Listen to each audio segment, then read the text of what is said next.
72 hours.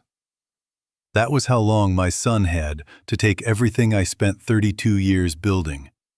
A $20 million company, 47 trucks, 89 people counting on me. He had a clause, a buyer, and 15 years of patience. What he didn't have was any idea that the man he had always looked past was the most dangerous person in the room. My son never saw Danny coming. Neither did I. I am not a man who talks about himself. 69 years on this earth, and I have never once opened a conversation with my own resume. But I am going to tell you who I am, because what happened to me in August matters more if you understand what I built before it started falling apart. My name is Earl Hutchins. I am 69 years old. I founded Hutchins Freight and Logistics in 1987 with one leased Ford truck, $800 in deposit money, and a route between Dallas and Shreveport that nobody else wanted because the margin was thin and the road was rough. 32 years later, Hutchins Freight runs 47 trucks across 6 states, employs 89 people, and generates just under $20 million in annual revenue. I did not inherit any of it. I did not marry into any of it. I built it the way you build anything that lasts. One day at a time, before dawn, without asking anyone for permission. I tell you this not because I am proud, though I am. I tell you this because on a Tuesday afternoon in August, at 2:47 in the afternoon, in the middle of a contract review meeting on the second floor of our Dallas headquarters, my body decided that 69 years of before-dawn mornings was exactly enough, and it sent me a message I could not ignore. The meeting was about the Henderson contract. 43 trucks, 4 states, 18 months. The kind of deal that takes a company like ours and moves it into a different weight class. I had been working that contract for 11 weeks. I knew every clause, every delivery window, every penalty structure. I was in the middle of explaining a liability clause to our operations team when I felt it, a tightening in my chest that started small, like a fist closing slowly around something it did not intend to crush. I kept talking. That was my first mistake, and also the most Earl Hutchins thing I have ever done in my life. Danny Reyes was sitting at the far end of the conference table. 35 years old, our director of operations. The man who has run the day-to-day of this company for the last 4 years with a steadiness that I used to think only came with age. He was looking at his laptop when I felt the second wave. I did not say anything. I did not reach for the table. But something in my face must have changed, because Danny looked up from his screen before I reached for anything, before I made a sound, before anyone else in that room had any idea that something was wrong. He stood up. That was all. He just stood up, and that was enough. I remember the sound of the chair scraping back. I remember the smell of the coffee that somebody had left sitting too long on the sideboard. I remember the particular quality of light through the conference room windows, that flat, white, punishing August light that comes off the Dallas concrete and finds every room eventually. I do not remember hitting the floor, because I did not hit the floor. Danny Reyes crossed 12 feet of conference room in the time it took my legs to stop working, and he caught me before I got there. The paramedics arrived in 8 minutes. I know this because I was conscious for most of it, sitting against the wall with Danny crouched in front of me, 2 fingers on my wrist, talking to the 911 dispatcher in a voice so level you would have thought he did this before breakfast. The rest of the room was doing what rooms full of people do when something goes wrong. Moving, talking, getting in the way. Danny was the only person in that building who was not doing any of those things.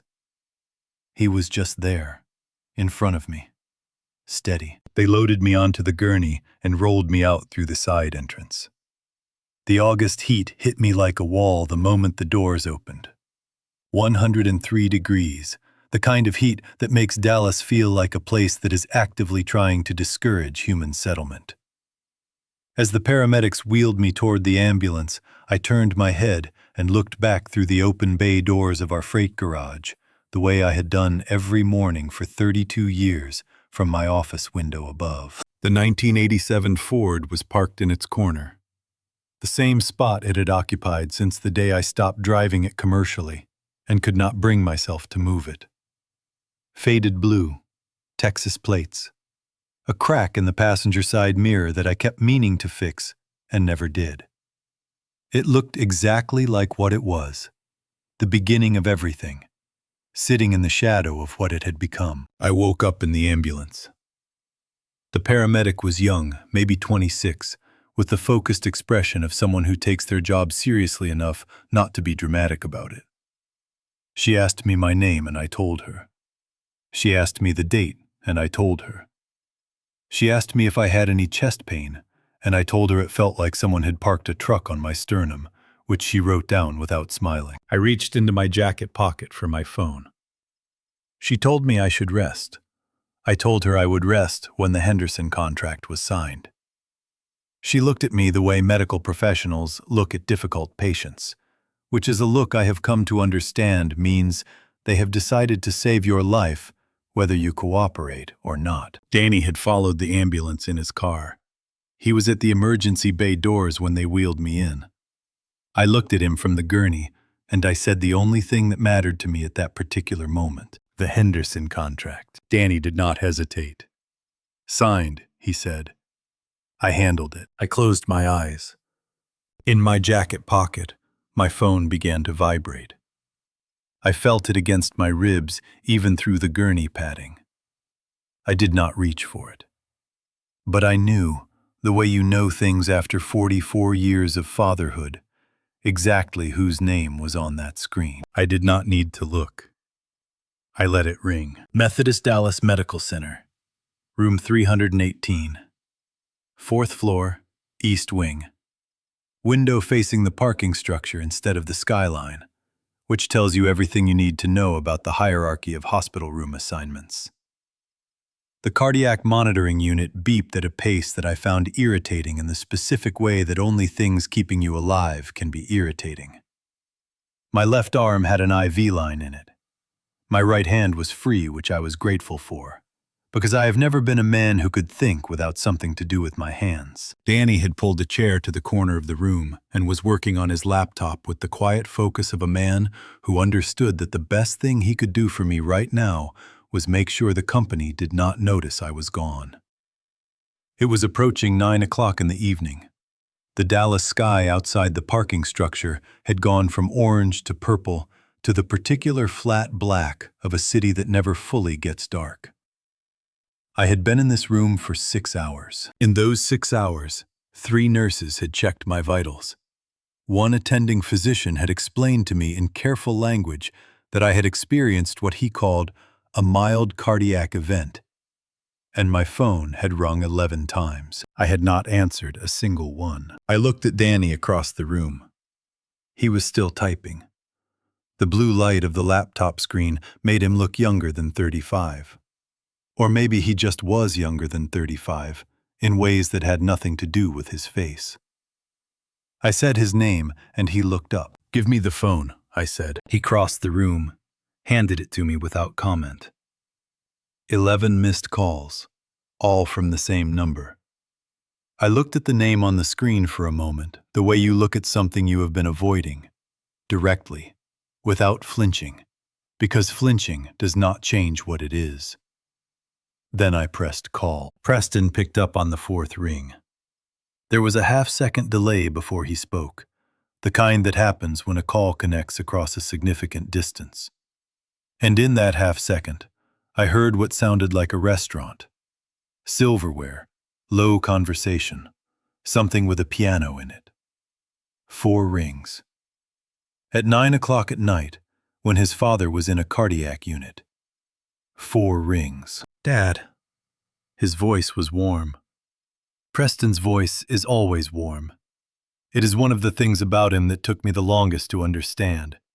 That warmth and sincerity are not the same instrument, even when they produce identical sounds. "How are you feeling? I've been trying to reach you." I told him where I was. Room 318, Methodist, Dallas. Mild cardiac event. 3 days observation minimum. "Dad?" The warmth shifted slightly, the way a thermostat shifts. Same temperature reading, different feel. "That's serious. I'm so glad you're okay." A pause, measured and brief. "I'm in the middle of wrapping something up here in New York, but I'm going to get this handled and get on a flight as soon as I can. You shouldn't be alone." I told him Danny was here. "Right, of course." Another pause. "Okay, I'll call you in the morning and we'll figure out the timeline. You just rest, all right? Don't worry about anything." I told him I was not worried about anything. "Good," he said. "Good. That's good, Dad. I love you." I told him I loved him too, because it was true. And the truth does not stop being the truth because the person it applies to has disappointed you. Then I ended the call and put the phone face up on the bedside table and waited. 22 minutes later, my phone buzzed with a text message. I read it once. Then I read it again. "Flowers are on the way, Dad. Get well soon. Closing something big up here. We'll explain everything when I'm back. Don't worry about a thing. Love you." The flowers arrived 40 minutes after that. They were beautiful. Stargazer lilies and white roses in a tall glass vase. The kind of arrangement that costs enough to signal that you care without requiring you to be present to demonstrate it. The card said, "Get well soon, Dad. Love, Preston." The handwriting was from a florist, not from my son. I looked at the flowers for a moment. Then I asked Danny to put them in the hallway. He picked up the vase without asking why and carried it to the door. And that was when I saw it. The thing I would not understand the full significance of until later. As Danny set the vase outside and turned back into the room, he paused. He looked at his phone. Not the way you look at a message that has just arrived, but the way you look at something you have been examining for a while and have just found what you were looking for. His expression did not change in any dramatic way. Danny Reyes does not have dramatic expressions, but something behind his eyes shifted. A small, precise adjustment, like a level finding its mark. He put the phone in his pocket and came back to his chair. "What is it?" I asked. He looked at me across the room. "Nothing," he said. "Get some rest, Earl." He opened his laptop. The blue light came back. His fingers found the keyboard, and he began to type with the particular focused rhythm of a man who is no longer doing what he was doing before. I watched him for a while from the bed. Outside, the parking structure sat dark and enormous against the Dallas night. The cardiac monitor beeped its steady, indifferent rhythm. Somewhere down the hall, a television was playing at low volume. A laugh track rising and falling like a tide that did not know what ocean it belonged to. I did not know, lying there watching Danny Reyes type in the corner of room 318, that the text message my son had sent me had been composed and scheduled for automated delivery 2 days before I collapsed. I did not know that the warmth in Preston's voice had been rehearsed for a version of this conversation he had been anticipating for months. I did not know any of that yet. But something in the room had changed, quiet as a dial being turned, and I felt it the way you feel weather coming before it arrives. I closed my eyes. I did not sleep. There is a specific quality to 3 o'clock in the morning in a hospital room that is unlike 3 o'clock anywhere else. The building does not sleep. You can hear it breathing through the walls, the soft percussion of footsteps in the corridor, the distant beeping of equipment doing its quiet work. But the particular human noise of the day is gone, and what remains feels closer to the truth of things than daylight usually allows. I have always done my clearest thinking before dawn. 32 years of before dawn mornings will do that to a man. Danny had fallen asleep in his chair sometime after midnight, laptop still open, the screen gone dark on its own timer. I had told him twice to go home.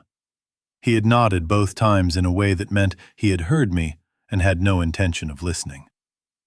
I stopped arguing because I have known Danny Reyes long enough to understand that certain decisions he makes are not open for discussion, even when they appear to be.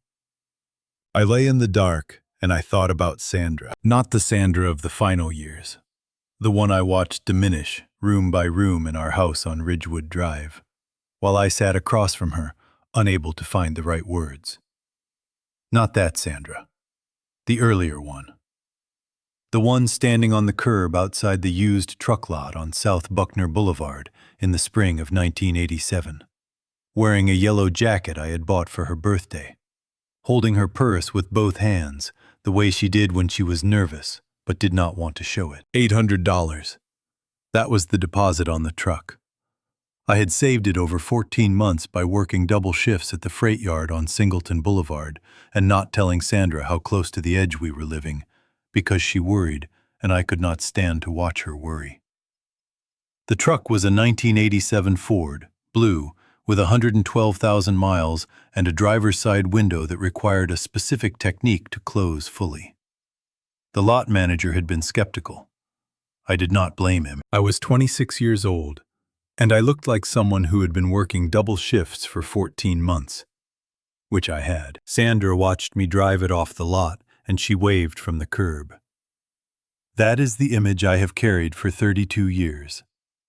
Her in the yellow jacket, both hands raised, waving at a beat-up blue Ford, carrying $800 of savings and every plan I had ever made for us. I drove 3 blocks before I had to pull over because I could not see the road clearly.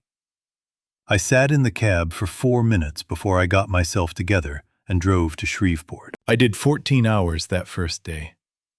I slept in the cab at a rest stop outside Marshall, Texas, with my jacket balled up under my head and the window cracked because July in East Texas does not negotiate. Sandra had packed sandwiches, 3 of them, wrapped in wax paper, labeled in her handwriting, because she knew I would not look. I ate all 3 somewhere between Dallas and Longview, and thought about how a woman who knew you well enough to label your sandwiches was worth every hour of every double shift you had ever worked. Preston was 6 years old that summer. I know this because I have done the arithmetic 10,000 times in 32 years. The way you do arithmetic that you wish would come out differently. He was 6, and I was gone before he woke up and back after he was asleep. 5 days out of 7, for 3 years. I told myself it was temporary. I told myself he would understand when he was older. I told myself that what I was building would explain everything that my absence could not. The second pregnancy happened in 1989. We lost the baby at 6 months. A girl. We did not discuss it in the way that means you have processed something and moved through it, but in the way that means you have agreed without words to put something in a room and close the door. I went back to work 4 days later because I did not know what else to do with grief except drive through it. Sandra absorbed the rest so that I did not have to. I have spent a long time understanding the cost of that. What I understand now, lying in room 318 at 3 in the morning, is that Preston watched all of this. He watched a father who showed up for everything except the things that could not be invoiced. He watched me write checks instead of sitting still. He watched me solve problems with resources because resources were the only language I was fluent in. And somewhere along the way, gradually, the way the worst things usually are, he learned that this was how you showed something mattered to you. You paid for it. You did not have to be present. You just had to pay. I taught him that.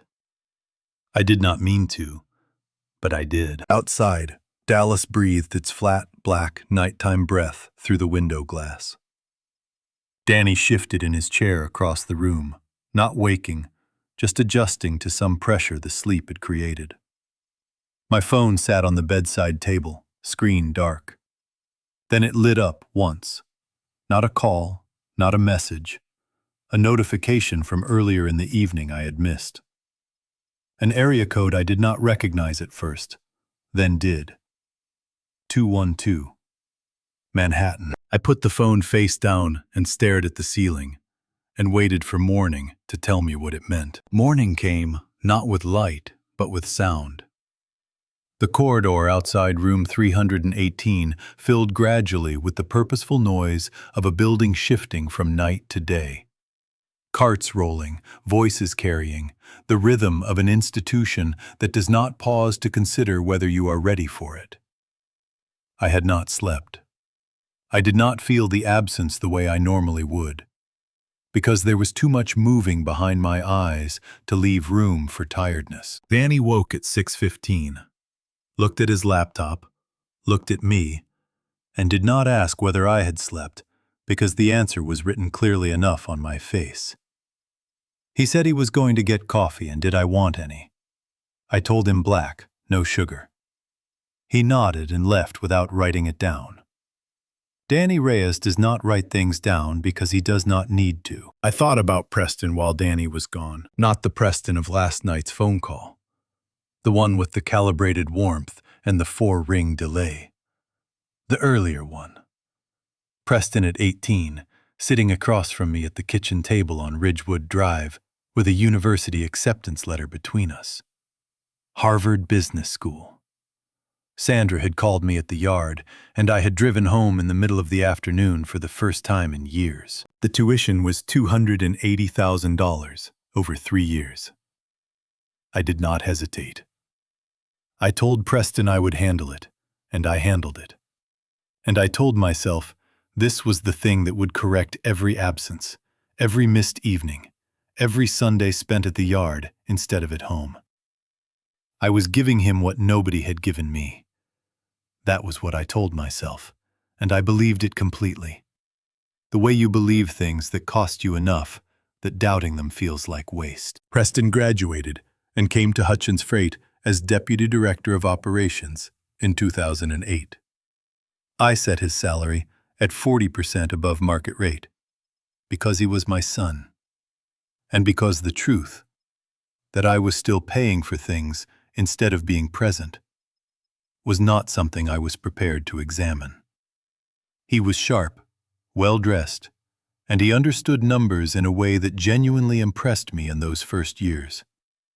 He could read a balance sheet the way I read a road, quickly, with an eye for the thing that was wrong before you could articulate why. What Preston could not do, and what I watched him not do for 16 years without fully naming it, was care about the 89 people whose labor made the numbers work. He did not learn their names. He did not stay past 5 o'clock. He did not understand that a freight company is not a spreadsheet. It is a collection of people making a bet that showing up is worth something. And your job as a leader is to make sure that bet keeps paying off. Sandra saw it before I did. She said to me once, maybe 2 years before she got sick, that Preston did not see the trucks. He only saw the numbers. I told her she was being unfair. She gave me the look she reserved for moments when she had already decided not to argue, which meant she was certain she was right. Sandra died in the spring of 2019. Pancreatic cancer, 14 months from diagnosis to the end. I sat with her every evening those last weeks, and held her hand, and finally had the words I had been searching for our entire marriage. But by then, her ability to hear them clearly came and went, like a radio signal in bad weather, and I am still not sure how many of them reached her. I went back to work the week after the funeral because I did not know what else to do. That is the only sentence I need to say about grief. Danny came back with 2 coffees, black, no sugar, handed over without comment. He sat down, opened his laptop, then paused. He reached into his jacket pocket and set a folded piece of paper on the bedside table beside my cup. He did not say anything about it. He just opened his laptop and began to type. I unfolded the paper.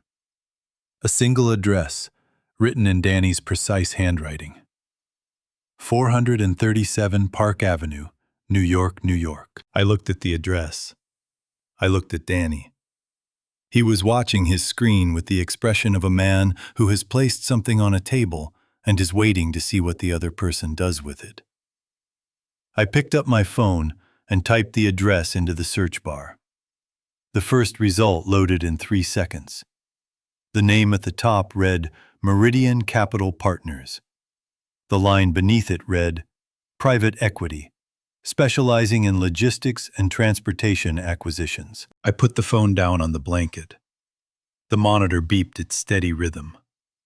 Outside, the Dallas morning was already white and hard with August heat. How long have you known about this address? I asked. Danny looked up. Since last night, he said. But there's more, and you need to hear it when you're ready. I did not ask Danny what he meant by more. Not right away. There is a version of me that would have pushed immediately, demanded the full picture before the coffee was half finished, because I have spent 32 years running a company where incomplete information costs money and time and sometimes people. But I was in a hospital bed with a cardiac monitor on my chest, and something about that particular arrangement encourages a man to pace himself differently than he otherwise might. The morning passed in the measured way that hospital mornings pass. A nurse came to check my vitals and adjust my IV drip. The attending physician stopped by briefly, a calm man in his 50s named Dr. Okafor, who told me my numbers were improving and that 3 days of observation remained the recommendation. I told him I appreciated the recommendation. He looked at me the way doctors look at patients who have just declined to commit to anything, and moved on to his next room. Around 8:30, the day nurse, a broad woman from Fort Worth named Cynthia, who called everyone by their last name and meant it as a sign of respect rather than distance, came in to check my chart and paused near the door. She looked out into the corridor, then back at me. "Mr. Hutchins," she said, "there's a gentleman been sitting in the hall since last night, outside your room. He was there when I came on shift at 7. She paused. "You want me to ask him to move along?" I looked at Danny. Danny was looking at his laptop with the expression of a man who already knows the answer to a question that hasn't been asked yet. "What does he look like?" I said. Cynthia considered this. "Older, maybe late 60s. Uses a cane. Hasn't asked for anything, just sitting there." I knew before I finished processing the description. There was only one man I knew who would sit in a hospital corridor all night without announcing himself, without asking for anything, without making his presence into something that required acknowledgement or management. I told Cynthia to send him in. Joe Reyes walked through the door of room 318 the way he walked through every door I had ever seen him walk through. Without hurry, without performance, with the steady forward motion of a man who has decided where he is going and sees no reason to make a production of getting there. He was 67 years old. The accident on Interstate 20 in 2015 had taken his ability to drive commercially and left him with a left leg that no longer worked the way legs are supposed to work. And the cane he used was plain aluminum, nothing decorative about it, chosen for function rather than appearance. That was Joe Reyes entirely. He looked at me in the bed. He looked at the IV line, the monitor, the wrist brace the attending had fitted me with the previous evening. He pulled the chair from the corner of the room, the one Danny had vacated when Joe came in, and he sat down with the careful deliberateness of a man for whom sitting down is a process that requires planning. Then he looked at me directly and said, "How's the ticker?" "Complaining," I said. "First time in 69 years." Joe nodded as though I had confirmed something he already suspected. "Mine complained in 2015, he said, on the interstate. I didn't listen to it either." He settled back slightly in the chair. You listen to this one. That was the longest speech I had heard Joe Reyes give in 36 years of knowing him. We sat in a silence that was not uncomfortable. The kind of silence that two people can only share if they have been through enough together that silence does not require filling. I had hired Joe in 1988, 1 year after I drove the Ford off the lot on South Buckner. He had walked into the freight yard on a Tuesday morning and said 4 things to me. His name, that he showed up on time, that he did not lie, and that he needed the work. I had hired him on the spot because I recognized in that particular combination of plain statements something I had been looking for without knowing I was looking for it. He drove for Hutchins Freight for 27 years without missing a scheduled run, without filing a complaint, without once asking me for anything that was not already owed to him by the terms of his employment. When the accident took him off the road, I paid his medical costs in full and continued his salary for 2 years until his disability benefits were established. I did not tell anyone I was doing this because it was not something that required an audience. Joe had never mentioned it since, which was exactly the response I would have expected from him. I watched him sitting in the chair across from me. This man who had driven 1.5 million miles for my company, and who had spent the night in a hospital corridor rather than go home. And I thought about what Danny had said the night before when I asked why Joe had not come in sooner. He said he didn't want to take up space you might need for the fight. I had to look at the window when Danny told me that. Because there are certain things that hit you in a place you were not expecting, and you need a moment to locate yourself again. Danny's phone buzzed in his pocket. He stepped out into the corridor, pulling the door half closed behind him. Through the glass panel beside the door, I watched his face as he listened to whoever was on the line. I watched it change in the small, controlled way that Danny's face changes. Not dramatically, not obviously, but enough that I knew whatever he was hearing was not routine. He came back into the room after 2 minutes and stood near the door. "We need to talk," he said, "and you're not going to like it." Joe Reyes looked at Danny, then at me. He put both hands on the arms of the chair and pushed himself to his feet with the patient effort of a man who has made his peace with what effort costs him now. "I'll be outside," he said, and walked back through the door without being asked, because Joe Reyes has never needed to be asked to understand when a room has changed its requirements. Danny did not sit down. He stood near the door with his hands at his sides, which is something I had never seen him do before. Danny Reyes is a man who is always doing something with his hands, typing, writing, adjusting, building. Stillness in his hands meant whatever he was about to say had his complete attention, which meant it needed mine. He reached into his laptop bag and pulled out a folder. Not a digital file, not something pulled up on a screen. A physical folder, dark green, the kind with the metal clasp at the top.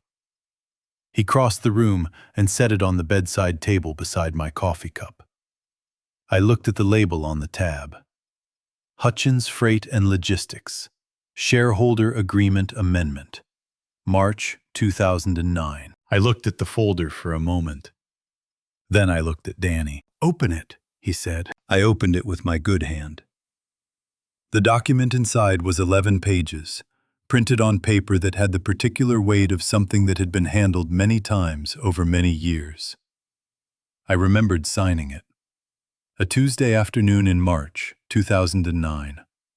I had just returned from a 3-day trip to Houston, where we had been finalizing a regional distribution contract, and I was tired in the specific way that comes from 3 days of negotiations that require you to be pleasant to people you would not otherwise choose to spend time with. Preston had brought the documents to my office and described them as a routine shareholder structure update, standard language for a company of our size, something the attorneys recommended. I had read the first 2 pages and skimmed the rest, and signed where the tabs indicated because I trusted that my son was not bringing me something that required more scrutiny than that. That was the only time in 32 years of running Hutchins Freight that I signed something I had not read completely. I have thought about that Tuesday afternoon many times since. Danny pointed to the clause on page 7. Section 4, subsection C, definition of incapacitation and succession of operational authority. I read it carefully this time. The language was precise and, on the surface, unremarkable. Standard provisions for the transfer of authority in the event that a majority shareholder became unable to perform their duties. The specific trigger was a period exceeding 72 hours during which the primary shareholder was confirmed incapacitated by a licensed physician. In that event, the secondary shareholder, Preston, who held 49%, gained the right to execute a priority share sale without requiring consent from the primary. I read it twice. Then I put the folder down. "How long have you known about this?" I asked. Danny pulled his chair closer to the bed and sat down. 3 years, he said. I let that number sit between us for a moment. 3 years. While I had been running the company, signing contracts, making decisions, attending meetings, Danny had been sitting on this information for 3 years. "Why didn't you tell me?" He looked at me directly. "Because I didn't have proof of intent," he said. "The clause exists. Unusual clauses exist in shareholder agreements for legitimate reasons. What I didn't have, 3 years ago, was evidence that Preston planned to use it." He paused. "I needed to be certain before I brought it to you. I wasn't going to put something like this in front of you based on a suspicion." I thought about that. It was the right call. It was exactly the call I would have made in his position, which is one of the reasons Danny runs my operations and not someone else. "And now you're certain," I said. "Yes." I looked at the folder on the table. "What's the rest of it?" Danny reached back into his bag and pulled out a second folder, thicker than the first. He had been building this for 3 years, he said.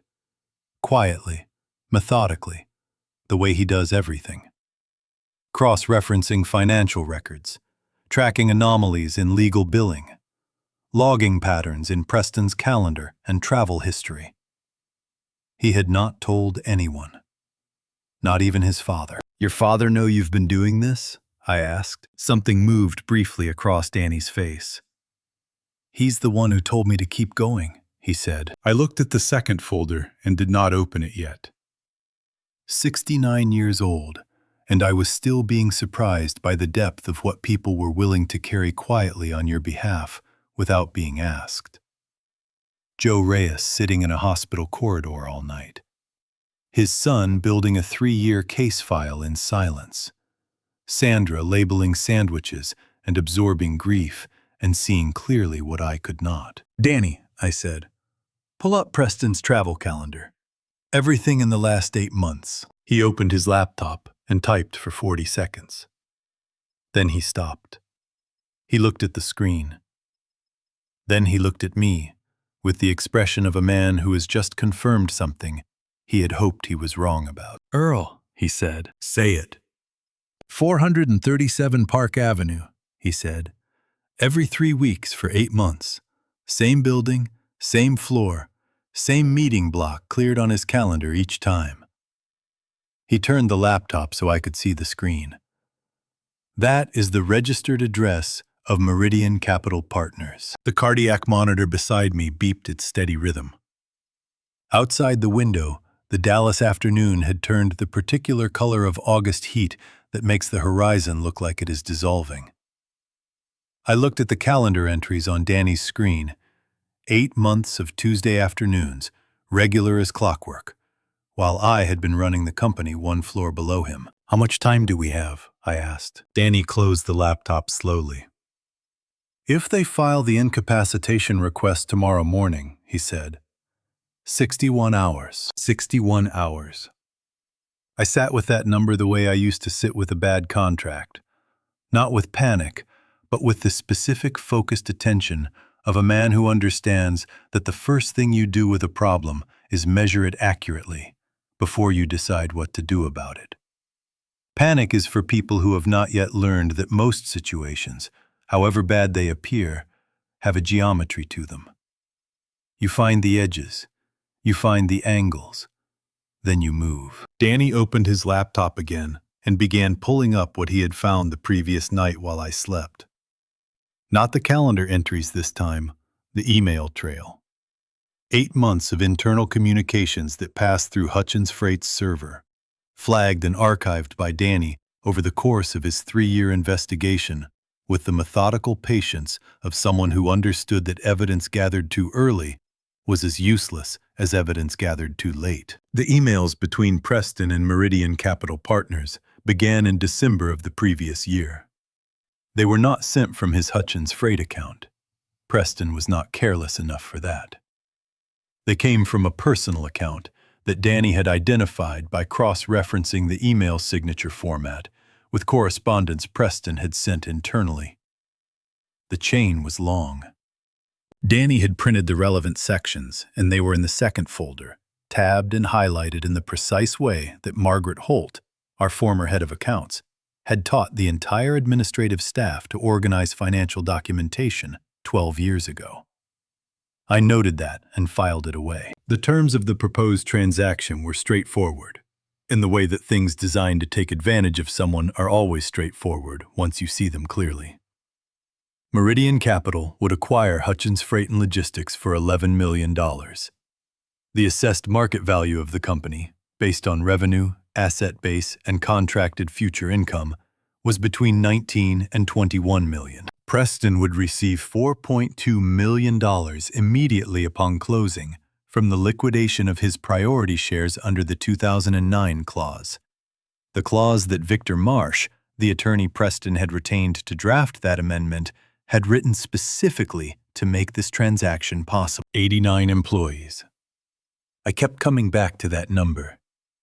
89 people who came to work every morning because Hutchins Freight was a company that paid on time, treated people decently, and had not laid off a single worker in 32 years, even during the stretches when I was personally eating the difference between what we owed and what we had. Meridian Capital's acquisition model, as described in their public investment materials that Danny had pulled up alongside the email chain, involved what they called operational restructuring in the first 18 months post-acquisition. I knew what operational restructuring meant. Every one of those 89 people knew what it meant, whether they had the language for it or not. Preston knew too. His name was on the emails. He had read the acquisition model. He had read the restructuring projections. And he had responded to David Chen, the Meridian Capital partner managing the transaction, with a single line that Danny read aloud to me in a voice that was careful and level, and entirely without editorializing, because Danny Reyes does not editorialize. Understood. Proceed as outlined. I did not respond to that. I looked at the wall across from my bed for a moment, and I breathed through it the way Dr. Okafor had advised me to breathe through things that elevated my heart rate. Then Danny scrolled further down in the folder and stopped. He looked at the screen. He looked at me. He turned the laptop around slowly and set it on the edge of the bed where I could read it without straining my wrist. It was an email from Preston to a physician. Not Dr. Okafor, not anyone connected to Methodist Dallas. A private physician, a Dr. Raymond Chu, whose practice address was on Turtle Creek Boulevard in the Preston Center area of Dallas. The email was dated 3 months earlier. It referenced a set of cardiac test results. It referenced a projected timeline. And at the bottom, in Preston's handwriting on a printed copy that someone had scanned and attached, Danny did not explain how he had obtained this, and I did not ask. There was a note in blue ink, 4 words and a directive. Timeline confirmed. Accelerate Q3. I read those 4 words. I read them again. The cardiac monitor beside me produced its steady, uninflected beeping. Somewhere down the corridor, a cart rolled past with a sound like small thunder. Danny had taken the laptop back and closed it quietly, and was sitting with his hands folded on the table, not looking at me, giving me the space that the moment required. 3 months ago, Preston had been told that my heart was operating in a range that made a cardiac event probable within the year. He had not called me. He had not suggested I see a specialist. He had not said a single word to me about any of it. He had written 4 words on a printed copy of my medical results and sent a message to a private equity firm telling them to move faster. I had packed his lunches for school for 12 years. I had driven him to baseball practice on Saturday mornings when I could have been at the yard. I had written a check for $280,000 so he could go to a university in Boston and learn things I never had the chance to learn. I had given him a job, a salary, a title, and 32 years of work to stand on. And 3 months ago, when a doctor told him his father's heart was failing, he had picked up a pen and written 4 words. I looked at Danny across the room. My voice, when it came, was quieter than I intended it to be, which happens sometimes when the thing you are feeling is too large for the volume you normally operate at. "What time is it?" I asked. 11:40, Danny said. "We have 50 hours and 20 minutes. I looked at the ceiling once, briefly, then back at him. "Call Margaret Holt." Danny looked at me across the room. "Margaret was let go 8 months ago," he said. Not as an objection. Danny does not object, he clarifies, but as information he wanted to confirm I had accounted for. "I know," I said. "Call her anyway." He picked up his phone. While he dialed, I looked at the window. The Dallas night was the particular dense black of a city in August, when the heat does not fully release even after midnight, and the air sits against the glass like something with weight to it. 50 hours and 20 minutes. I had run Hutchins Freight for 32 years by understanding that every problem has a clock attached to it, visible or not, and the first thing you do is find the clock. I had found it. Now I needed to understand what tools I had left before it ran out. I thought about Sandra while Danny waited for the line to connect. Not the Sandra of the hospital visits or the final weeks, but the Sandra of the arguments, the ones we had in the kitchen on Ridgewood Drive, late at night after Preston was in bed, when she would say things to me clearly and directly that I was not ready to hear, and I would deflect them with practicality, and she would let me because she understood that I processed things slowly, and that pushing harder did not make me move faster. It made me dig in. She had said to me once, maybe 4 years before she died, that the most expensive thing a person can do is wait too long to say what needs to be said. I had told her I disagreed. I had been wrong. Sandra was almost always right about the things that mattered. Danny said, "Margaret, it's Danny Reyes." A pause. Then, "He's asking for you." He handed me the phone. Margaret Holt picked up on the first ring. It was 11:52 at night, and she answered like a woman who had been sitting in her kitchen waiting for a call she had long since stopped expecting. Her voice was the voice I remembered from 19 years of working together. Precise, unhurried, carrying the particular authority of someone who has spent 2 decades knowing exactly where every number came from and where it was supposed to go. "Mr. Hutchins," she said. Not Earl. She had never called me Earl in 19 years. Some people express familiarity through distance, and Margaret Holt was one of them. I told her where I was. I told her I needed to ask her something directly, and I needed a direct answer. She said she would give me one, which I already knew, because Margaret Holt had never given me anything other than a direct answer in 19 years. "When Preston let you go," I said, "was it because of what you found?" A silence on the line. Not the silence of someone deciding whether to answer, but the silence of someone deciding how much of the answer to give at once. Then she said, "Yes." I asked her what she had found. She told me about the billing anomalies first. Payments to external legal counsel that had not been routed through our standard approval process, beginning in the spring of the previous year. Small amounts initially, the kind that fall below the threshold of automatic review, then larger as the engagement deepened. She had flagged them internally and brought them to Preston directly, because Preston was her operational superior and that was the correct procedure. Preston had told her the payments were related to a confidential strategic initiative and instructed her not to pursue the matter further. She had pursued it further anyway, because 19 years of keeping accurate books had given her an instinct for the difference between confidentiality and concealment.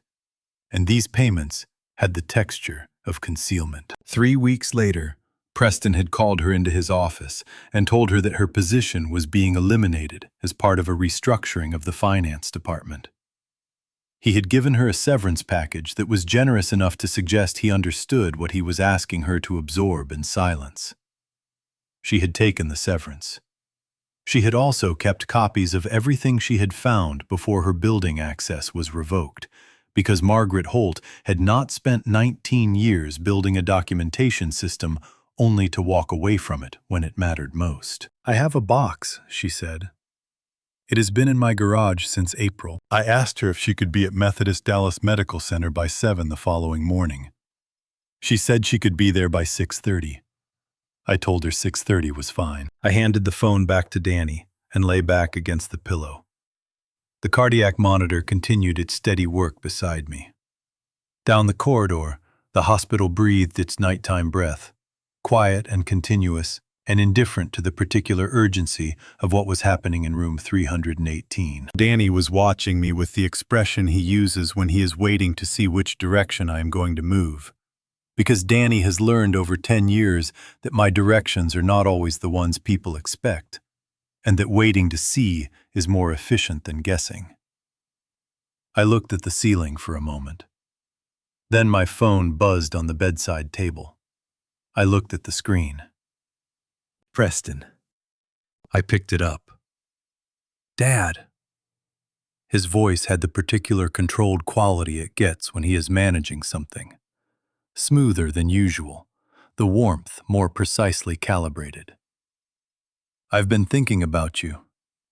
How are you feeling tonight?" I told him I was feeling better. I told him the doctors were encouraged. I told him he should not worry, that everything was being handled, that he should focus on what he needed to focus on in New York and not rush back on my account. I said all of this in the voice I have used in 32 years of negotiations, level, unhurried, giving nothing away. "You sure, Dad?" he said. "Because I could be on a flight tomorrow morning." "Don't rush, son," I said. "I'm doing fine." After I ended the call, Danny looked at me across the room. "He's getting nervous," I said. Danny considered this. "Good nervous or bad nervous?" "The kind that makes people make mistakes," I said. I reached over and turned off the bedside lamp. The room went dark except for the faint glow of the monitor screen. For the first time in 3 days, I closed my eyes and felt the particular stillness of a man who has stopped waiting for something to happen and has decided to make something happen instead. I was asleep in 4 minutes. 6:27 in the morning. I know the exact time because I was awake before 6, watching the Dallas sky outside the parking structure shift from black to the particular deep blue that comes just before the sun commits to rising. And I had been watching the clock the way you watch it when you are waiting for something that matters. The cardiac monitor beeped. The corridor outside was beginning its morning sounds. I had slept 5 hours, which was more than I had expected and less than I needed. And I felt the particular alertness that comes from sleeping lightly, with your mind still partly engaged in the problem you took to bed with you. Danny was already awake, already on his laptop, coffee from the ground floor at his elbow. He had gone home for 4 hours sometime after 2 in the morning and come back before I woke, which was something I chose not to comment on, because commenting on it would have required him to explain himself. And Danny Reyes does not explain himself when he believes the action speaks adequately. At 6:27, The door to room 318 opened, and Margaret Holt walked in. She was 63 years old, silver-haired, wearing a dark blue cardigan and carrying a cardboard box that she held with both arms against her chest, the way you carry something you have been keeping safe for a long time and are not yet ready to set down. She looked at me in the bed, at Danny in the corner, at the room in general, with the assessing eye of a woman who has spent 19 years making sure that what was supposed to be in a particular place was in fact in that place.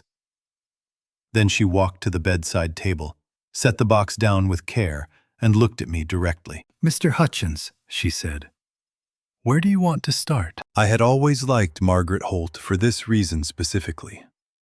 19 years, and she had never once opened a meeting with anything other than the work.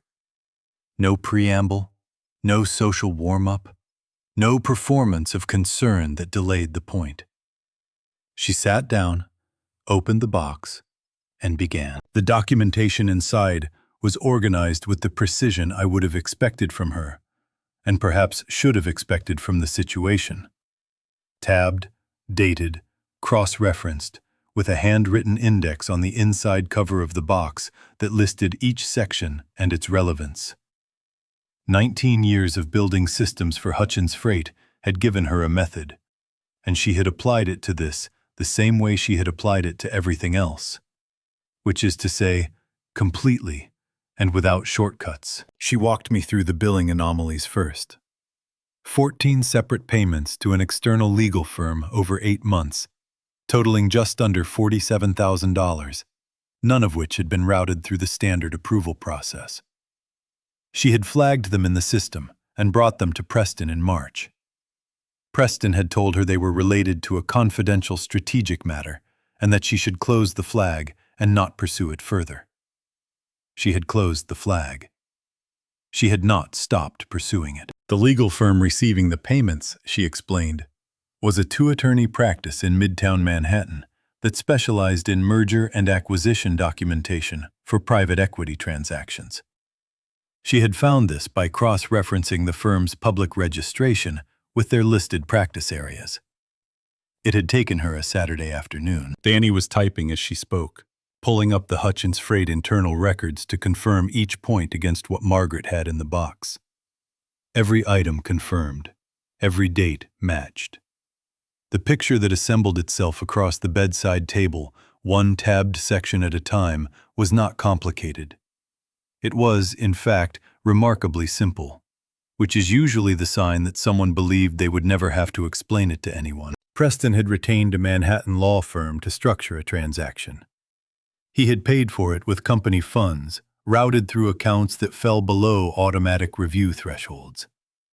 He had done this while sitting in an office 1 floor above the 89 people whose livelihoods depended on the company he was quietly arranging to sell at a price nearly $10 million below its value. Margaret had found all of this before she was let go. She had kept all of it after. I looked at the box. It was perhaps 2/3 full.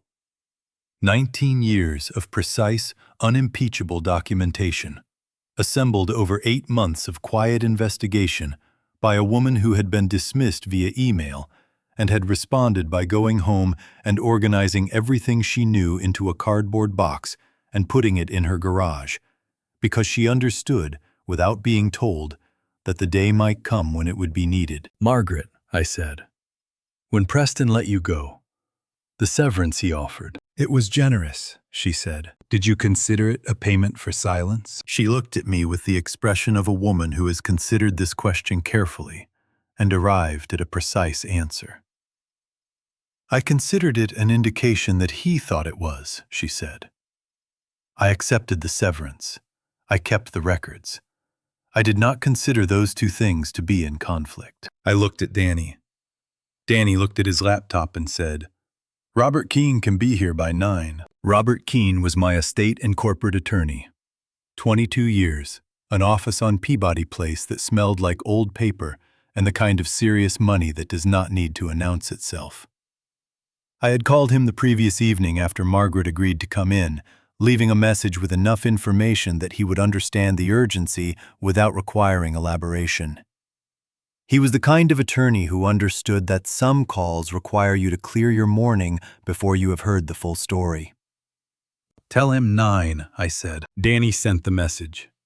Margaret closed the section she had been presenting and opened the next tab in the box with the unhurried precision of a woman who has more to show and is not in a rush, because she knows the material and trusts it to do its work. Outside, the Dallas morning was hardening into its August shape.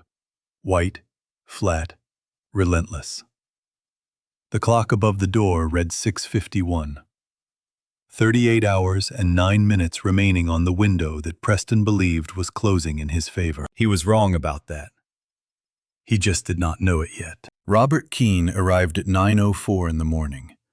He was 70 years old, gray-suited, carrying a leather briefcase that had the worn, settled quality of something that had been through enough to have earned its appearance. He had been my corporate attorney for 22 years, and in that time, I had never once seen him hurry. Not because he was indifferent to urgency, but because he had learned long ago that hurrying and thinking clearly are activities that do not coexist well. And thinking clearly was the thing he was paid to do. He looked at me in the bed. He looked at Margaret and the open box on the bedside table. He looked at Danny. He set his briefcase on the chair near the window, opened it, and removed a legal pad and a pen. Then he sat down and said, "Tell me everything. From the beginning." We spent 2 hours going through it. Margaret presented the financial documentation. Danny pulled up the digital records to corroborate each item. I filled in the context, the history of the company, the 2009 amendment, the nature of my relationship with Preston over the years. Keene listened to all of it without interrupting, writing notes in the compressed, precise handwriting that lawyers develop after decades of needing to record more than a page can comfortably hold. He asked 3 questions during the entire 2 hours. Each one went directly to the point that mattered most. When we finished, he looked at his notes for a long moment. Then he looked at me. "Earl," he said, "this is serious. Preston's exposure here is significant. Breach of fiduciary duty, potentially fraudulent conveyance if the transaction had proceeded, misuse of company funds for personal legal expenses."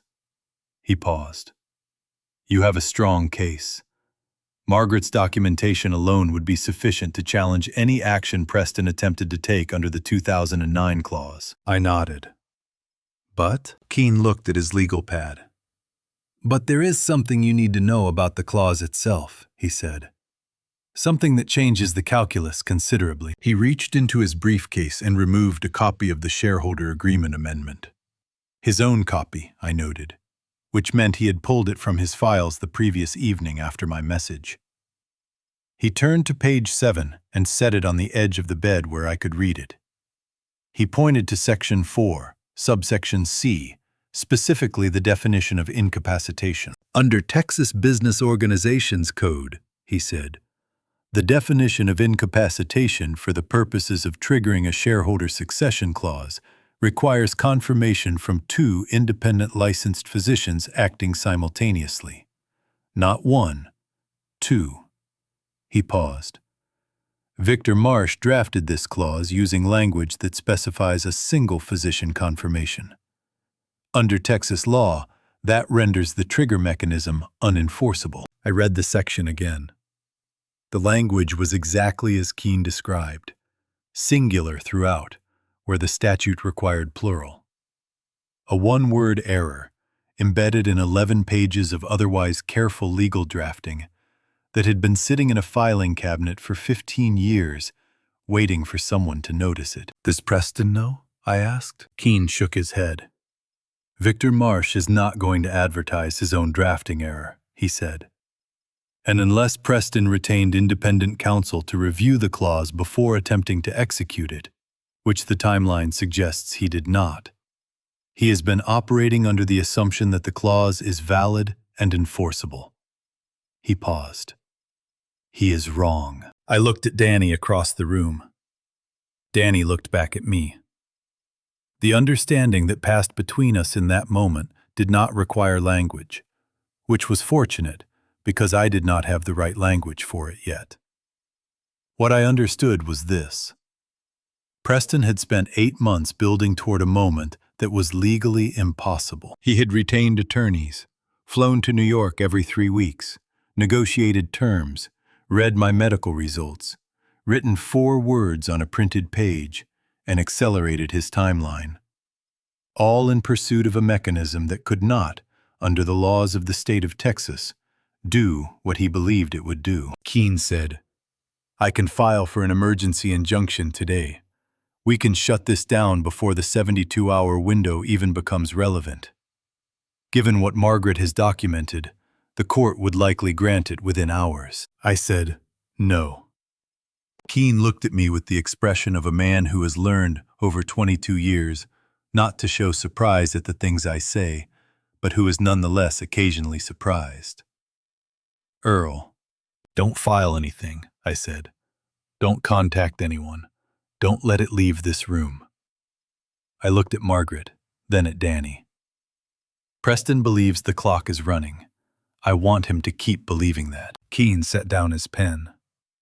"And what do you intend to do while he believes that?" I looked at the bedside table, at the box Margaret had carried from her garage, at the folder Danny had been building for 3 years, at the 1987 shareholder agreement that was about to become irrelevant in the most complete way I could arrange. "We are going to transfer controlling interest," I said.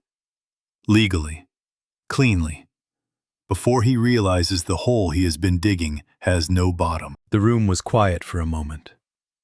Outside, the August sun had reached the angle where it found the gap between the parking structure and the building across the street, and came directly through the window, laying a bar of hard white light across the foot of the bed. Keene picked up his pen. Margaret closed the section she had been presenting and folded her hands in her lap. Danny opened a new document on his laptop and began to type. "Let him finish digging," I said. Keene spent the next hour on his phone in the corridor outside room 318, speaking in the low, precise tones of a man conducting serious business in a place not designed for it. Margaret reorganized the contents of the box with the systematic calm of someone who has just finished one phase of a task and is preparing for the next. Danny typed without stopping, building the transfer documentation from templates he had apparently been keeping ready in a folder on his laptop that he had labeled, with characteristic understatement, "miscellaneous legal." I lay in the bed and thought about what it meant to let someone finish digging. The answer, when I examined it honestly, was that it required a specific kind of patience. Not the passive patience of waiting for something to happen, but the active patience of a man who has already decided the outcome and is simply allowing the other person time to reach the edge they are moving toward on their own momentum. I had used this approach exactly twice in 32 years of running Hutchins Freight. Both times it had worked. Both times it had cost me something to hold still while the other person kept moving, because holding still when you know what is coming goes against every instinct a man like me has developed over a lifetime of solving problems by acting on them directly. But there are situations where acting directly alerts the other person that the ground is shifting beneath them, and alerting them is the one thing you cannot afford to do. Preston could not know that the clause was unenforceable. He could not know that we had Margaret's box. He could not know that Robert Keene was standing in a hospital corridor drafting transfer documents on a legal pad while a cardiac monitor beeped steadily in the room behind him. As long as Preston believed the clock was running in his favor, he would keep his attention on New York, on Meridian Capital, on the transaction he had spent 8 months constructing. He would not be watching what was happening in Dallas. Keene came back into the room at 10:45. He sat down, opened his legal pad to a fresh page, and looked at me. "The transfer structure is straightforward," he said. 51% of controlling interest, transferred from Earl James Hutchins to Daniel Joseph Reyes, effective upon execution and filing. The remaining 49% stays with you. Preston's existing shares are unaffected. He retains his minority position. What changes is that the controlling interest, and therefore all operational and strategic authority, moves to Danny. I looked at Danny. He was looking at his laptop screen, but his hands had stopped moving on the keyboard. Danny, I said. He looked up. You understand what this means, I said. It was not a question. He was quiet for a moment. It means the company is protected, he said carefully. Whatever Preston was planning, the controlling interest transfer makes the 2009 clause irrelevant. You don't need the clause to be unenforceable if the shares it was designed to leverage no longer belong to the party it was designed to benefit. That is correct, Keene said. It also means that any future attempt by Preston to challenge operational decisions would require a majority shareholder vote, which he would lose by definition. Danny looked at me. There was something in his expression that I recognized as the particular discomfort of a person who has just been handed something significant and is trying to determine whether they have the right to accept it. I have seen that expression before, on people who were not sure they deserved what they were being offered. It is, in my experience, one of the better signs. Earl, he said. It is where it belongs, I said. We can discuss the rest later. Right now, I need you to understand the mechanics and confirm you are willing to execute. He held my eyes for a long moment. Then he nodded once, the way he nods when a decision has been made and there is nothing left to negotiate.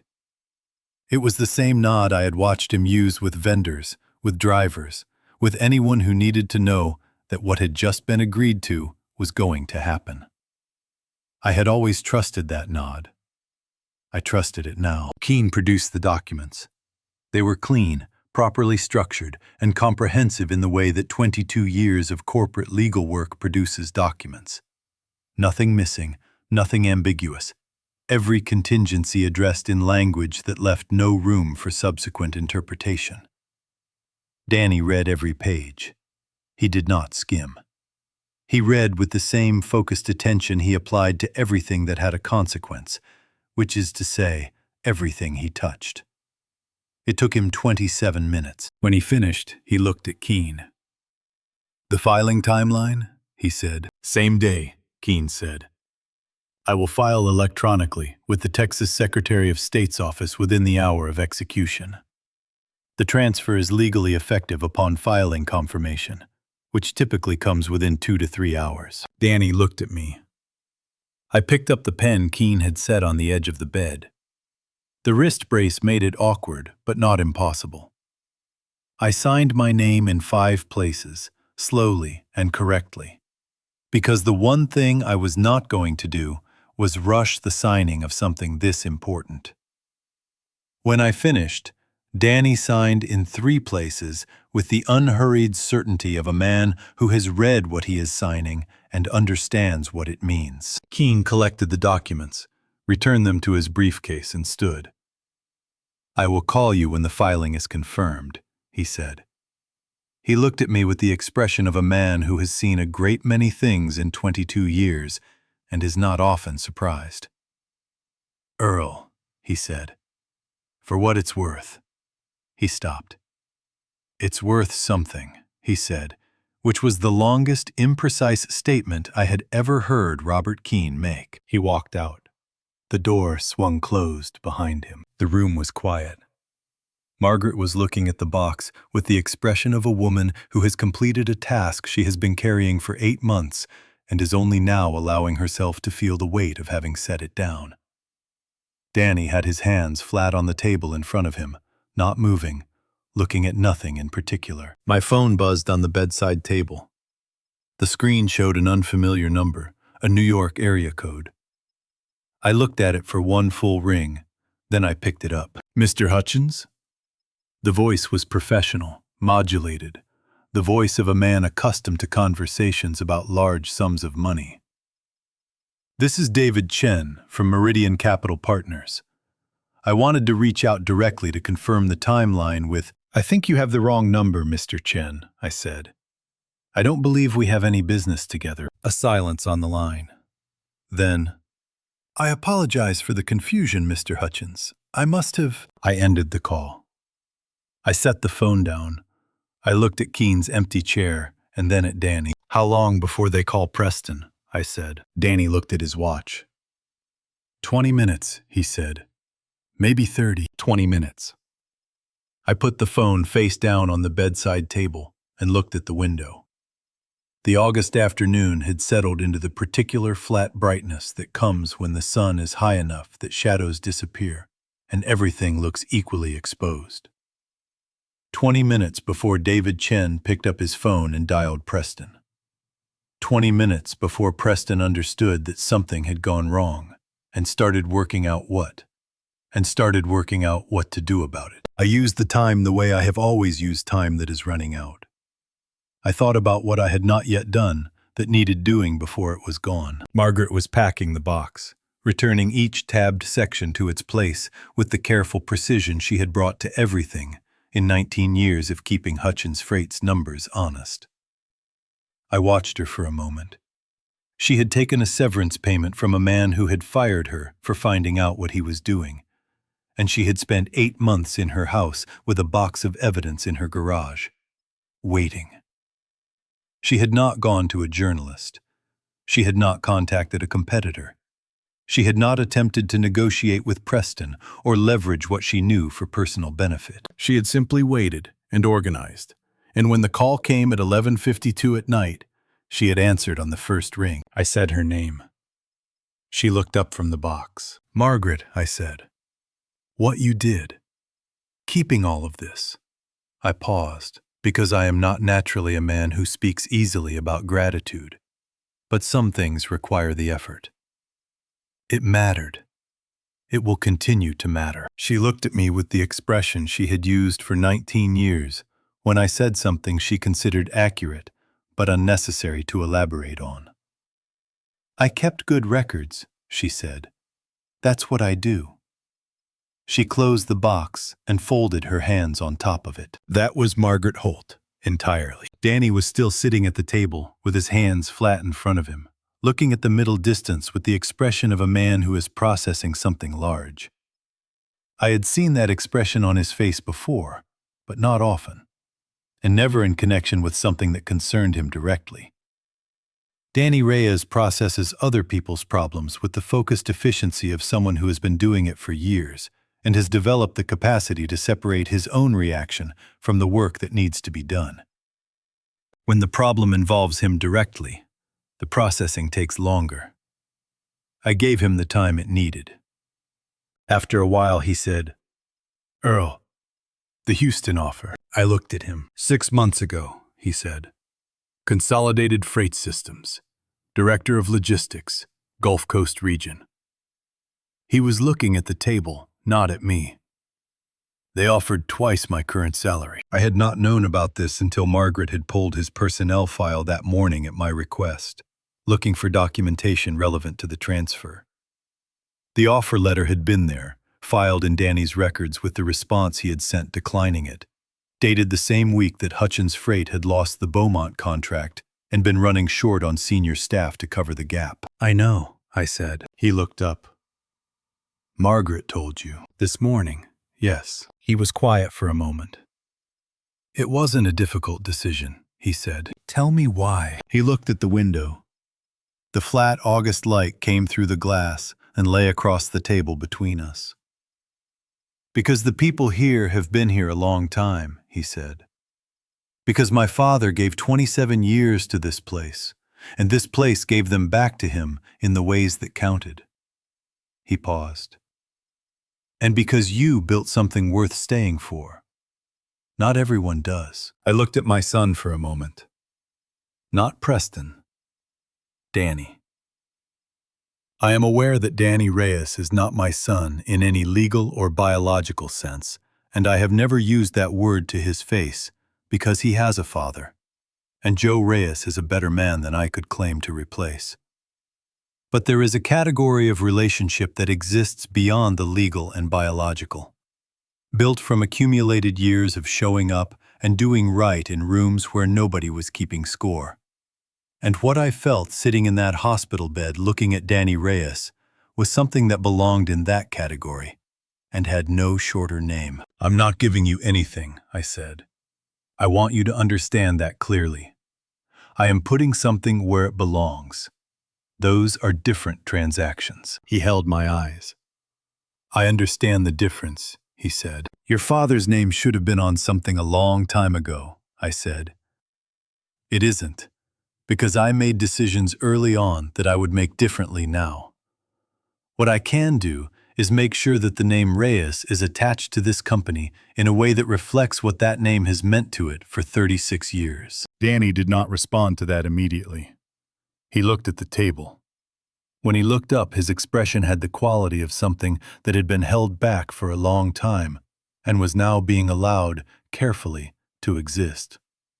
It lasted only a moment.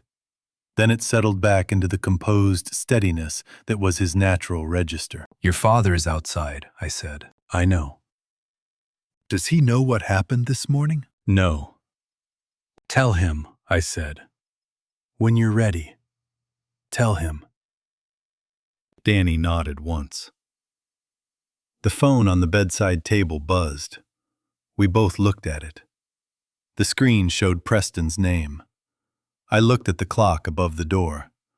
23 minutes since David Chen had called. I picked up the phone and answered it. "Dad." The warmth was gone from Preston's voice entirely. What was left was tight and flat, the voice of a man who has just discovered that the ground he was standing on is not where he believed it was. "What did you do?" I looked at the window. Outside, the Dallas afternoon continued its indifferent business, hot and bright and entirely uninterested in what was happening in room 318. "I ran my company, Preston," I said. "I ran my company, Preston." The silence on the line after I said it was the kind of silence that has texture to it. Not the silence of someone who has nothing to say, but the silence of someone who has too many things to say and is moving through them quickly, sorting, discarding, looking for the one that gives him the best position. I had sat across from enough negotiating tables in 32 years to know the difference. I waited. "You transferred controlling interest to Danny Reyes," he said. His voice had the flat, careful quality of a man who is reciting facts, in order to keep himself from saying something that cannot be unsaid. "To a freight yard manager." "To the man who runs the company," I said. "Yes." That is not what Danny Reyes is. He is an operations manager. He is an employee. He is the director of operations of a $20 million freight company," I said. "He has been running the day-to-day of Hutchins Freight for 4 years with a steadiness that I spent 32 years trying to build into the culture of this place. Call him what you want. The paperwork says what it says." Another silence. Shorter this time, and different in character.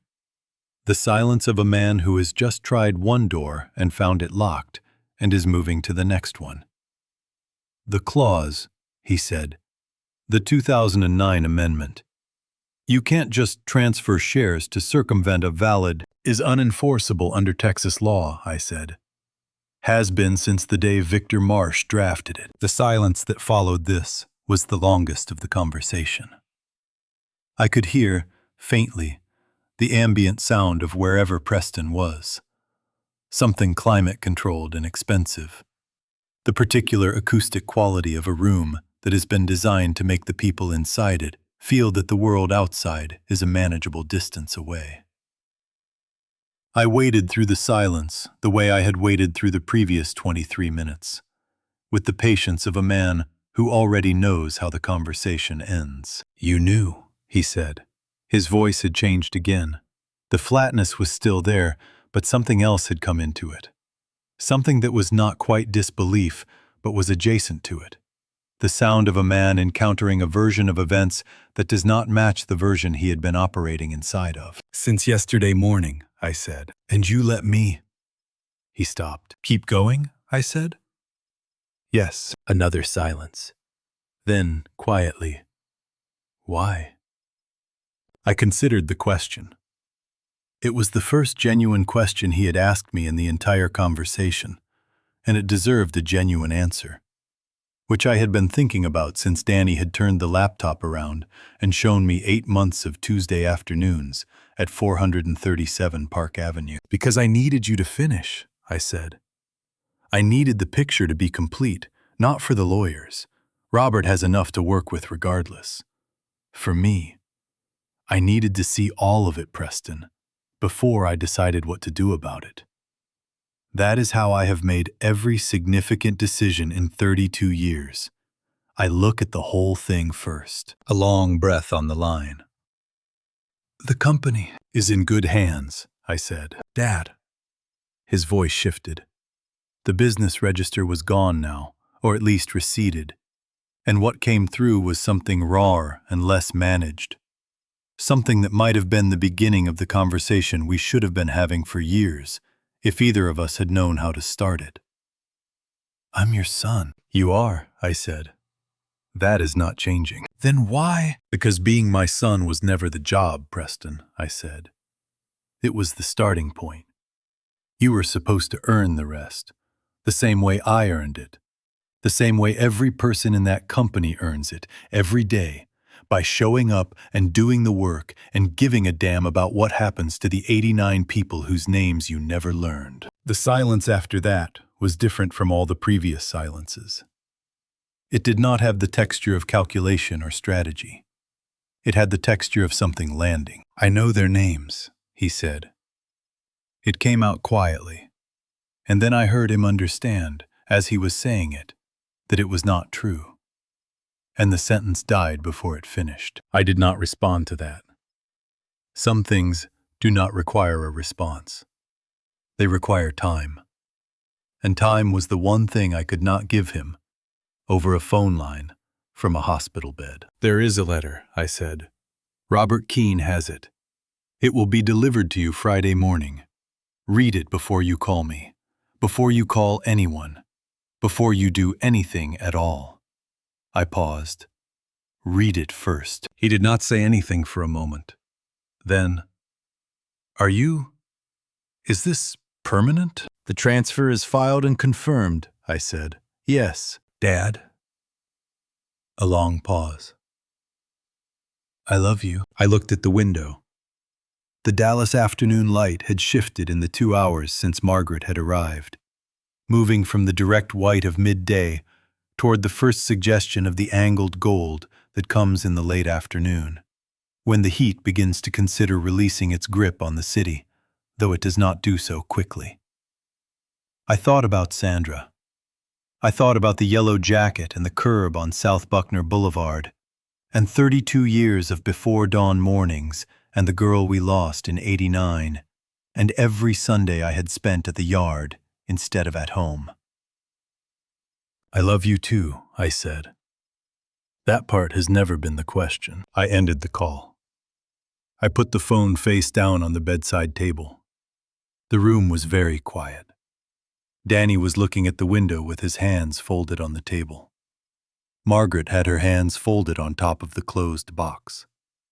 Neither of them said anything, because neither of them needed to, and because the room had the quality of a space in which something significant had just finished, and the right response was to let the air settle before filling it with anything new. Then, from the corridor outside, came the sound of a knock. We all looked at the door.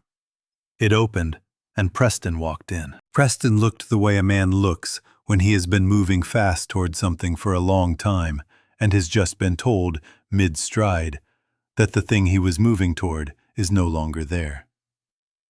The suit was the expensive kind, the kind you wear to meetings where the numbers on the table have 8 figures, slightly rumpled now from a flight that had not been planned until an hour ago.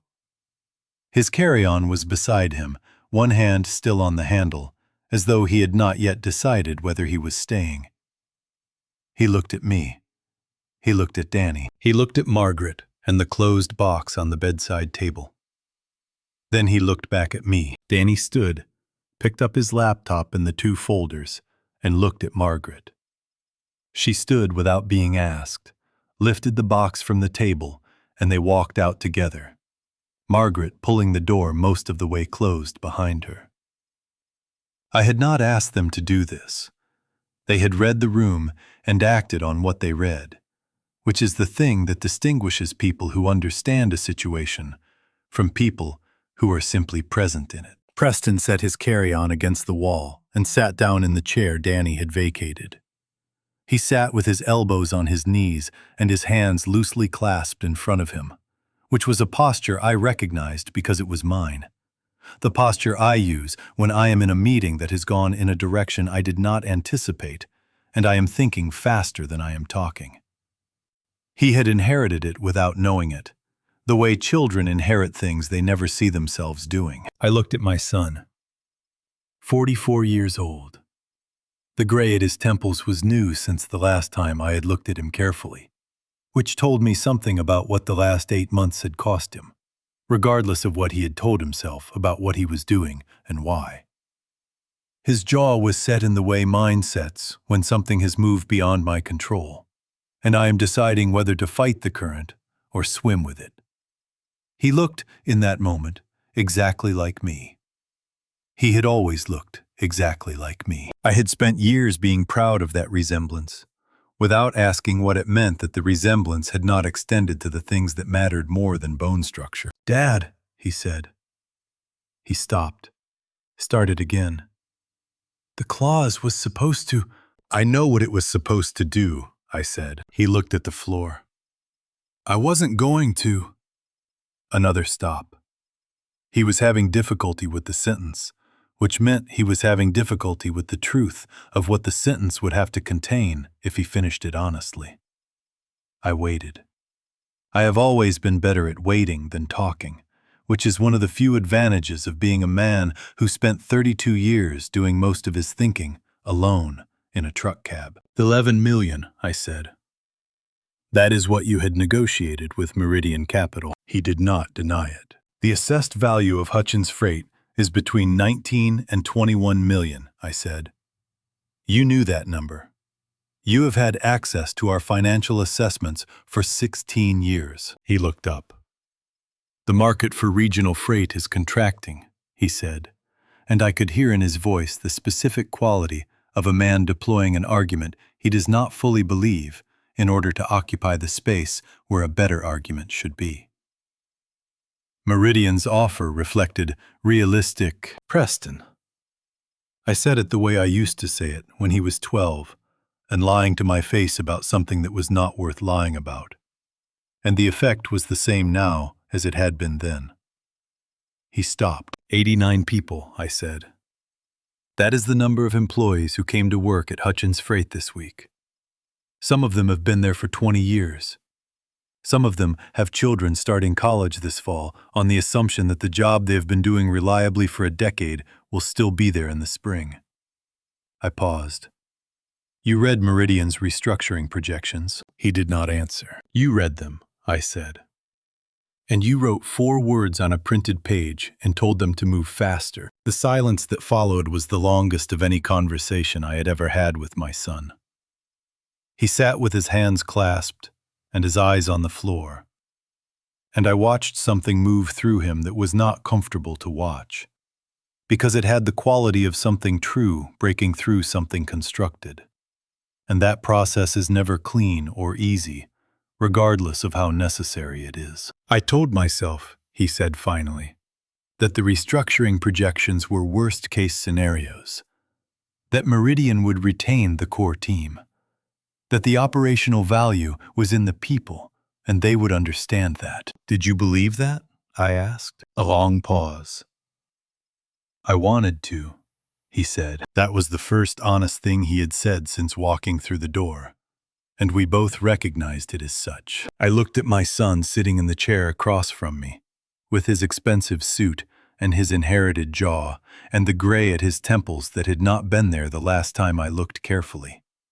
And I thought about the 6-year-old boy watching a beat-up blue Ford drive away from a curb on a summer morning, and the 18-year-old reading a Harvard acceptance letter across a kitchen table. And every version of Preston between then and now that I had been present for in body, but absent for in the ways that would have mattered. "I want to tell you something," I said. "About your mother." He looked up.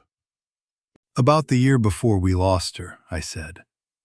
"About what she knew and what she carried so that you would not have to." I paused. "And about the baby we lost in '89. The girl. The one neither of us ever talked about." Preston's expression changed in a way I had not seen before. The controlled surface of it shifted, not dramatically, but completely. The way ice shifts when the temperature underneath it changes. He looked at me with the eyes of a man who has just realized that the conversation he walked into is not the conversation he prepared for. "I didn't know about a baby," he said quietly. "No," I said, "you didn't. Your mother made sure of that."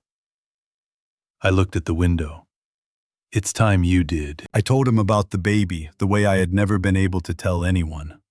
Directly, without the cushioning language that people use when they are trying to protect the listener from the weight of a thing. A girl, 6 months along. A Tuesday in November of 1989, when I was in Shreveport finishing a delivery, and Sandra called me from the hospital in a voice so level it took me 20 seconds to understand what she was saying. I drove back to Dallas in 3 hours and 40 minutes. I have never driven that road since without counting the miles differently. Preston sat very still while I told him this. He did not interrupt. He did not ask questions. He listened the way people listen when they are hearing something that is rearranging the architecture of a story they believed they already knew. I told him that Sandra had decided, before he was old enough to understand, that he would not carry it. That she had made a deliberate choice to absorb that particular grief herself, rather than let it become part of the atmosphere of his childhood. I told him it was the most generous thing I had ever witnessed one person do for another, and also that it had cost her something she never got back, and that I had let her carry it because I was 28 years old and did not yet understand that love is not demonstrated by what you allow someone to protect you from, but by what you are willing to share the weight of. "She never said anything," Preston said. His voice was quiet, stripped of the managed quality it normally carried. "Not once. Not even at the end." "No," I said. "She wouldn't have." "Were you angry at her for that?" I considered the question honestly, which it deserved. "No," I said. "I understood why she did it. What I was angry at was myself, for not being the kind of man she felt she could share it with in the first place." I paused. "That is a different kind of anger. It does not go away as quickly." Preston looked at his hands. The carry-on was still against the wall where he had left it, untouched. Outside, the Dallas afternoon light had moved into the low gold of early evening, the kind of light that makes the city look, briefly, like a place that has decided to be kind to the people living in it. "I want to ask you something," he said, "and I need you to answer it honestly." "I have not said anything dishonest to you in this room," I said. He looked up. "Did you know, before the hospital, about what I was doing with Meridian?" He held my eyes. "Did you know before you collapsed?" I held his eyes back. "No," I said. "I did not know until Danny showed me the documentation from the day after I arrived here." He nodded slowly, as though this answered something he had been trying to work out. "So it wasn't... You didn't arrange this. The timing." "I did not arrange a cardiac event to catch you in a business transaction, Preston," I said. "I am 69 years old, not a movie villain." Something crossed his face at that. Not quite a smile, but adjacent to it. The ghost of the humor that had always been in him, buried under the layers of calculation and ambition that the years had built up over it. I had not seen that ghost in a long time. I had forgotten it was there. "I'm sorry, Dad," he said. He said it simply, without the rhetorical structure that usually surrounds an apology from someone who is accustomed to managing how they are perceived. Just the 3 words, set down plainly, the way you set down something heavy when you have been carrying it long enough. For the meridian thing, for the clause, for all of it. I looked at my son. I measured the words against the weight of what I knew and what I had sat with for 3 days in a hospital bed. And I found them genuine in the way that first attempts at honesty are genuine. Imperfect, incomplete, but real in their foundation. That was something. It was not everything, but it was something. And I have spent enough years making the mistake of requiring everything before I acknowledged something to know better than to do it again. I know, I said. Is that enough? He asked. I thought about Sandra, about the way she had looked at me across the kitchen table on Ridgewood Drive in the last year of her life, when I had finally started saying the things that needed to be said, and she had listened with the patience of a woman who had waited long enough that the arrival of the words was its own kind of answer. She had told me once that enough was a threshold, not a destination. That it was the place you had to get to before the real work could begin. It is enough to start, I said. What happens after the start depends on what you do with it. Preston nodded. He was quiet for a long moment. Then he stood, slowly, with the particular heaviness of a man who has set something down and not yet found his balance without it. He looked at me in the bed, at the monitor, at the IV line, at the wrist brace. He looked at all of it the way he had not allowed himself to look at it when he walked in, when he was still inside the armor of the conversation he had prepared for rather than the one we had actually had. The company, he said. One more time. Not an argument now, something closer to an acknowledgement. Is in good hands, I said. And you still have a role in it, if you choose to earn one. I did not remove your shares, Preston. I moved the controlling interest to where it needed to be. What you do with what remains is your decision to make. He picked up the carry-on. He looked at me once more, and in his face I saw the 12-year-old, and the 18-year-old, and the 44-year-old all occupying the same space. Which is what happens to people when the constructed versions of themselves become temporarily unavailable, and what is underneath gets some air. He walked to the door. He put his hand on the frame and stopped. Dad, he said, without turning. I love you. I love you too, I said. Go get some sleep. The door closed. The room went quiet. The monitor beeped. I looked at the ceiling and breathed, slowly and completely, for the first time in 4 days. 3 weeks is not a long time in the life of a company that has been running for 32 years. The trucks still run the same routes. The contracts still have the same delivery windows. The drivers still show up before dawn and sign out after dark and do the work that keeps the numbers on the right side of the ledger. 3 weeks is, however, long enough for a man who has been present every day for 32 years to understand, upon returning, what the place looks like when it has been running without him. It looked fine. That was the first thing I noticed when Danny pulled the 2011 Tacoma into the Hutchins Freight parking lot on a Thursday morning in early September. The building looked the way it always looked. The yard was organized the way it was always organized.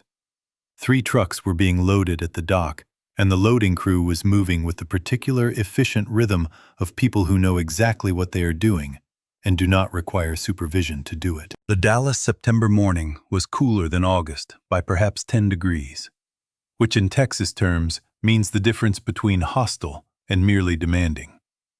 And there was a quality to the light that was different from the flat white of the month before.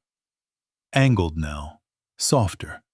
The kind of light that makes a working yard look like something worth looking at. Danny parked and came around to open the passenger door, which I allowed without comment because my cardiologist had been specific about the first week back, and I had decided, for once in my life, to listen to a medical professional without negotiating the terms.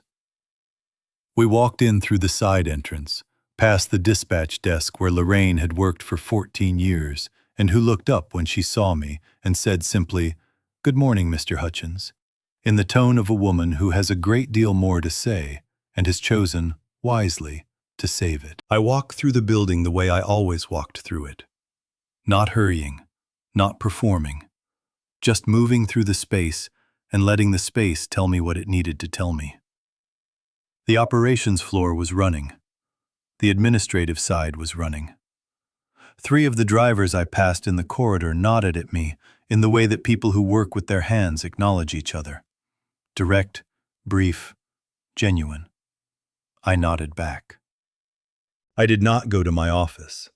I went to the garage. The freight garage at Hutchins Freight occupies the back quarter of the building, a high ceiling space that smells of diesel and rubber and the particular metallic warmth of machinery that runs regularly and is maintained correctly. It is the part of the building I have always liked best, because it is the part where the abstract, the contracts, the numbers, the negotiations, becomes concrete. This is where the work actually lives. The 1987 Ford was in its corner. It had not moved. It never moved.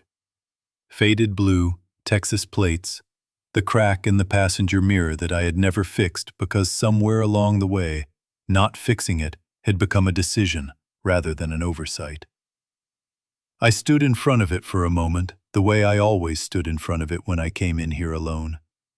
Not thinking about it specifically, just letting it be present in the way that certain objects become present when they have been part of your life long enough to carry meaning you have stopped needing to articulate. I heard Danny behind me. He had followed without announcing himself, which was his way. "Thought I'd find you here," he said. "Where else would I start?" I said. He came and stood beside me, looking at the truck. We stood there for a moment in the particular silence of a garage in the early morning, before the full noise of the day has found its way in. Then Danny said, "Earl, the Houston offer." I looked at him. "I know you saw the letter," he said. "In the personnel file." "6 months ago," I said. "Consolidated Freight Systems, Director of Logistics, Gulf Coast region. Twice your salary." I looked back at the truck. "You turned it down the week we lost the Beaumont contract." "Yes. I want to hear you say why," I said. "Not the version you have worked out in your head that sounds reasonable. The actual reason." Danny was quiet for a moment. He looked at the Ford the way people look at things when they are organizing what they actually think, rather than what they plan to say. Then he said, "Because my father gave 27 years to this place and never once asked for more than what he was owed.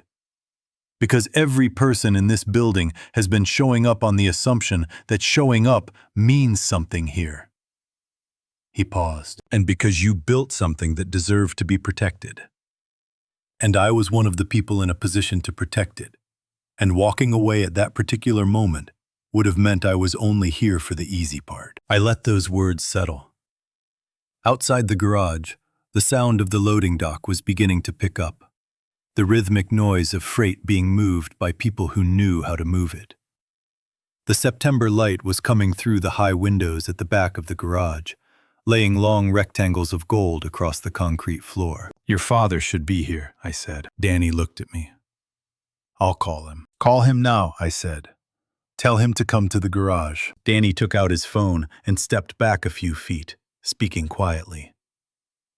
I turned back to the Ford and put my hand on the hood, the way I had on the day I drove it off the lot on South Buckner Boulevard, when Sandra was standing on the curb in her yellow jacket, and everything that was going to happen had not happened yet, and the only thing that existed was the weight of possibility and the specific terror of beginning. I heard the sound of a cane on concrete.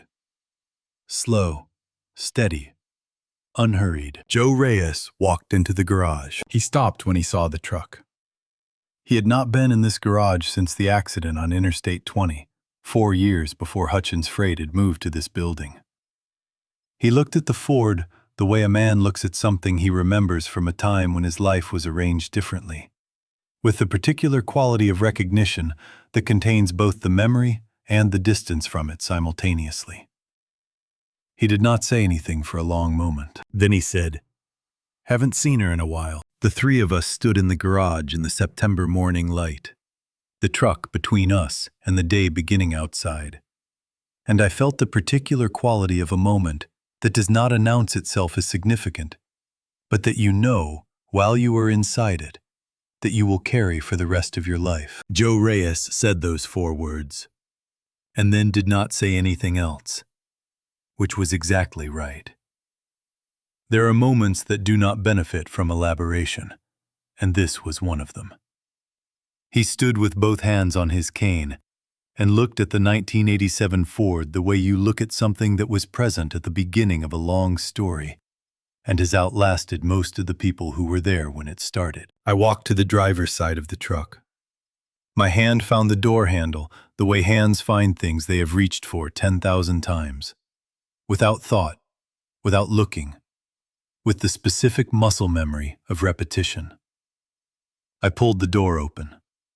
The hinge made the same sound it had always made, a low complaint that I had never fixed because it was the kind of sound that tells you something is real. I stepped back so Danny could see inside the cab. He leaned forward. He was looking at the interior panel of the door, the side that faces you when the door is open. The side that nobody sees unless they are standing exactly where Danny was standing. He looked for a moment without speaking. Then he went very still, in the way people go still when they have encountered something they were not expecting, and need a second to understand what they are looking at. Written on the interior panel of the driver's door, in the black permanent marker I had used on the morning of February the 14th, 1988, was a single name. The letters had faded over 36 years, to a gray that was almost the color of the door itself. But the name was still legible if you were close enough and looking for it. Sandra, followed by the date, February the 14th, 1988. The morning I had driven the truck to the yard for the first time and sat alone in the cab at 5 in the morning before anyone else arrived and understood fully and finally what I was actually doing. That I was not just building a company. I was building her something. I was building proof that she had not been wrong to stand on that curb in the yellow jacket and wave at a beat-up Ford and trust that it was going to be enough. I had written her name because I did not know how to say that out loud. I never have. I wrote it in the one place I would see it every day, without anyone else needing to know it was there. And then I drove the truck for 6 more years before I retired it to this garage, and her name came with it. And it has been in this corner ever since. Danny straightened up slowly. He did not say anything. Joe had moved closer and could see the name from where he was standing. He looked at it for a long moment, and then looked down at the floor with the expression of a man who has been given access to something private and is being careful with it. I closed the door. That is why I never sold it, I said. I stood with my hand on the closed door, and I thought about everything that had happened in the 4 weeks since a Tuesday afternoon in August had interrupted the forward motion of my life, and forced me to stand still long enough to see what was actually around me. Danny catching me before I hit the floor. The folder he had been building for 3 years. The coffee at 11 in the morning because he already knew how I took it. Joe sitting in a corridor all night because he did not want to take up space I might need for the fight. Margaret in her box, and 19 years of keeping good records, and the first ring answered at midnight. And Preston, the door closing, the breathing after it, the letter waiting for him on a Friday morning, written with my left hand, in room 318, that said the things I had spent 44 years not knowing how to say. I turned to Danny. You know where everything is, I said. You know what this place is for.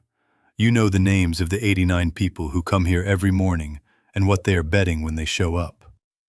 I paused. Don't let it become something else. I won't, he said. I looked at Joe. He was still looking at the floor with the patient, settled expression of a man who has made his peace with what the years have taken and what they have left. Joe, I said. He looked up. Thank you for the corridor. He looked at me for a moment. I told you, he said. I didn't want to take up space. A pause. Figured you'd need it for the fight. I nodded. That was Joe Reyes entirely. I walked to the garage door and stood in the opening, looking out at the September morning. The trucks were moving. The dock crew was working.